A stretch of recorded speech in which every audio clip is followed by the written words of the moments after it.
On this week's midweek message from the 4th chapter of Ephesians, we continue looking at the unity of the believers. The Apostle Paul reveals that Christians need to daily walk in this unity of spirit, body, hope, and faith. And now, here's Pastor Todd. Thank you for joining us today. We're in Ephesians, so we're going to be in Ephesians chapter 4, and as I said last week, we're going to kind of break this down much more slowly than maybe we've broken down the other weeks.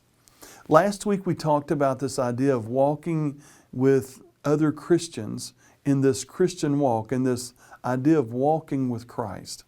This week we're going to talk further about this idea of unity, this idea of trying to help others, and what this unity of the body of Christ is built around. And keep in mind, he's talking to these new churches. They are bombarded by false teachers, and they are constantly being pushed to separate by age, by wealth, by different categories. And Paul is encouraging them, walk together. Walk together, walk together. And it's this idea of needing to walk together in unity. Now, last week, we talked about the aspects of the walk. We talked about the walk being humble, gentle, patient. We talked about the walk not being alone, but it should be walked together, and that it should have purpose with it, a purpose of one spirit and also one peace. This week, we're going to look at further characterizations of what unity should look like. What draws the unity? How does unity characterized? How is it finding its place in commonality? In Ephesians 4, we're only going to look at 3 more verses, 4, 5, and 6. Because 4, 5, and 6, he moves from 1, 2, and 3, which talk about the walk, to now we're talking about what is this unity built around. In Ephesians chapter 4, verse 4, it says this: "There is one body and one Spirit, just as you were called in one hope of your calling, one Lord, one faith, one baptism, one God and Father of all, who is above all and through all and in you all." Now, this is pretty powerful stuff. I love this. It's exciting stuff. This right here, as a friend of mine says, this ought to crank your tractor as a Christian. First of all, let's look at what the unity is built around. In verse 4, the first thing we see is a common body. We are the body of Christ. We are a temple not built with hands. When we talk about this body of Christ, the church is a living organism. When he talks to these churches, he wants them to understand they are not simply organizations of Christians. They are meant to be one body working together with reason and purpose. We are the body of Christ. Not that our church embodies Christ, but our church is literally the body of Christ, the hands and feet on earth, as you might say. Sometimes we lose our focus on that. We need to realize that we are not alone and that we are expected to work together as one body so that everyone playing their place, everyone playing their part, makes us more effective in the building of the kingdom of God. The second thing we see here in verse 4 is, not only are we one body, we should have a common spirit, the very Spirit of God. Now, it's not spirit as in, oh, we're excited together and having a spirit-filled day in the idea of being excited or excitement or energy. That's not what the Spirit we're talking about. We're talking about literally having the Holy Spirit of God as part of our lives. He is the one who guides us. He is the one who consoles us. He is the one who leads us. He should be the one who also corrects us and shows us the right path to go on. You see, we should have a common spirit. There's a lot of churches that struggle. I really believe there's a lot of churches that struggle because some of those people who are in those churches who have sometimes leadership positions because they've been there for a long time, they don't really know Christ. They know about Christ, they know the history part of it, but honestly, I'm not sure they ever have known Christ personally. And the reason I say that is because the fruit they produce does not look like the fruit that the Spirit of God produces. You see, as churches, we should have one Spirit, the Spirit of God. But then not only do we have a common body, a common spirit, we have a common hope. Oh, I love this idea. I love what he says here, called in one hope of your calling. What is that hope? It's the belief that Jesus was raised from the dead and that we too will be raised from the dead. It's the hope that we have a common fact of life, that life here on this earth is not all that there is, that life extends beyond this earth, that literally Jesus is the giver of life. That's hope. We have a hope that there is a common kingdom being built. Not a kingdom for an individual, not a kingdom for a group of people. It's literally the kingdom of God. We have the hope that the investment we're making with our time in our lives is worthy of the work. We have a hope in Christ Jesus. What a powerful thing to realize that we walk with a great hope. But then not only do we have a great hope, we have a great calling. That calling that we have is to take up our cross and follow Him. That calling that we have is to go out into all the world and lead people in being followers of Jesus Christ, helping them to grow as disciples and then sending them out that they can go out and share the hope of Christ with others. What a great calling that we have. And what's most awesome about this calling is Jesus tells us that we do not walk alone, that He is always with us, and I love this, and that we go in His power.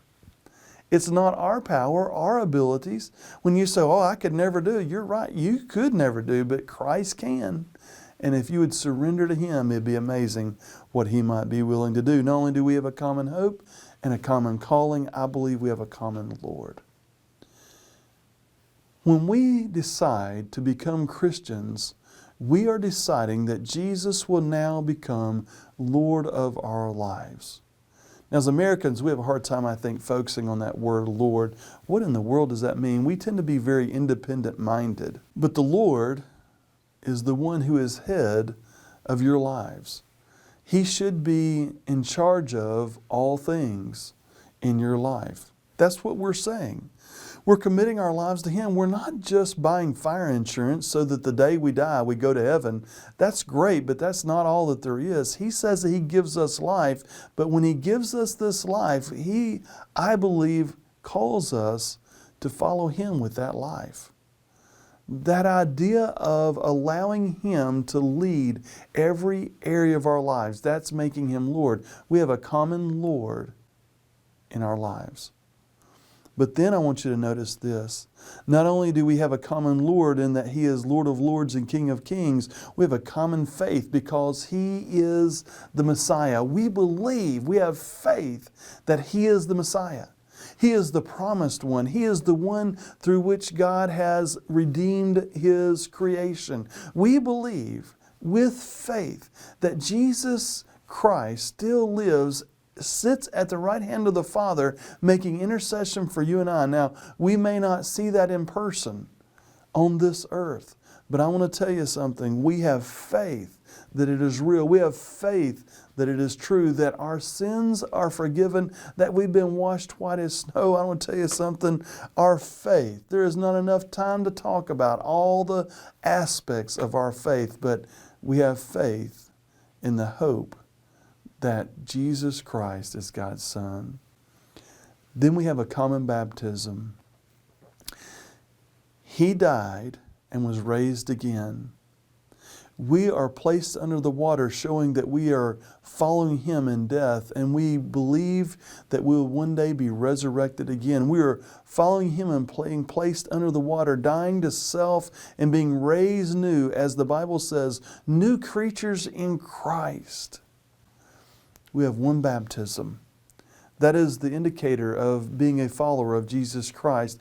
We don't have a big C that shows up on our chest or a big L on our forehead for Lord. Instead, what we have is a baptism by which we witness to the world that we have been redeemed.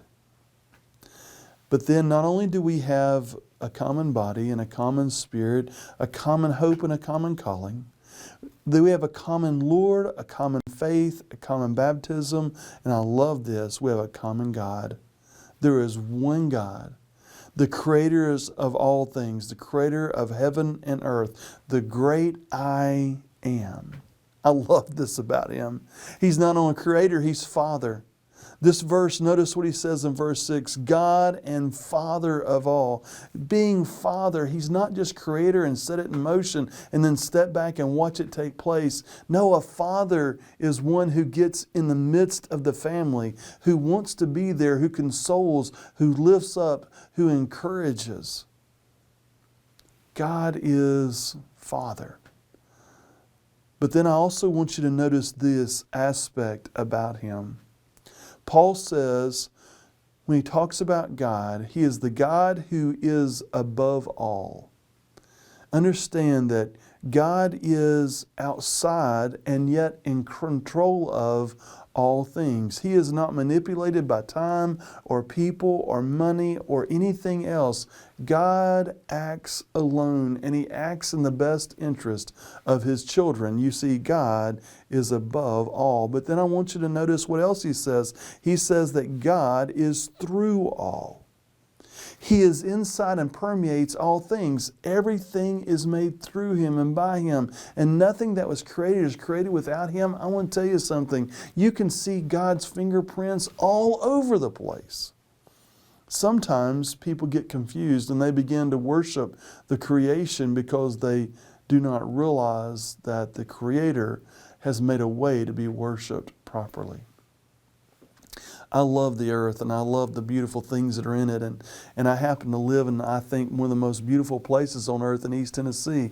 But I want to tell you something. While I see God's fingerprints in all these things, I am not called to worship these things. I don't worship the trees and the grass and the birds of the air. I don't worship the beauty that I see. Instead, I recognize God in the beauty. There is one God, creator of all things, and you find Him through all things. But then I want you to go a step further and notice what Paul says, and in you all. In verse 6, God and Father of all, who is above all and through all and in you all.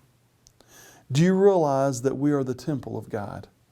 No longer do you have to visit Jerusalem to see the temple of God. No longer do you have to stand in front of a great curtain to be separated between us and God. No longer do we have to go and find the Ark of the Covenant because that's the throne of God. Instead, God says He makes His throne within each of those who follow Him. In fact, the book of Revelation says that He knocks, and those who open and allow Him to, He will enter. You see, He's in every Christian's life. He's a part of that life. He's in you today if you're a follower of Christ. What an awesome thing to realize that the God of all creation, who is so huge, has become so small to allow us to be involved in what He does, in the building of His kingdom. I'm going to tell you something. We have a great God. And it ought to be a unifying factor around which we rally and say we are brothers and sisters through Jesus Christ. We are the body of Christ. That should bring unity. I thank you for watching today. I look forward to seeing you again next week. Have a great day.